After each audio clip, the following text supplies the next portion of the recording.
కాలువ సుజాత గారు, సోదరుడు శ్రీనివాస్ గారు, దయానంద్ ఎమ్మెల్సీ గారు, మిగతా పెద్దలందరూ కూడా సంఘ నాయకులు గారు. ఇక్కడ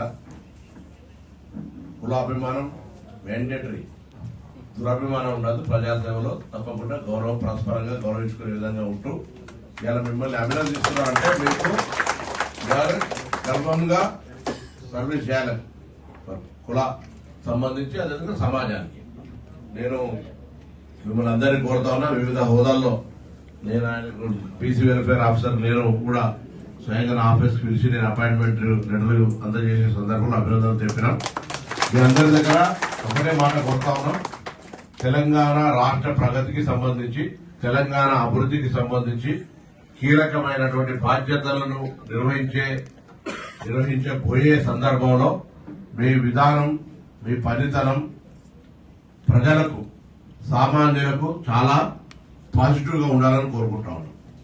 ఎందుకంటే మనం తప్పకుండా ఒక అవకాశం వచ్చినప్పుడు దాని అవకాశాన్ని నలుగురికి సేవ చేయడం ద్వారా ఆ అవకాశం యొక్క సార్థకత, దానికి యొక్క సంబంధించినటువంటి ఫ్రూట్ఫుల్నెస్ రావాలి. మరి ఈరోజు మీరంతా కూడా ఎంతో శ్రమ పడితే లక్షల మంది రాసిన దాంట్లో మీరు ఎంపిక కాగలిగారు. So you are qualified, not only just qualified, you are really qualified by అన్ని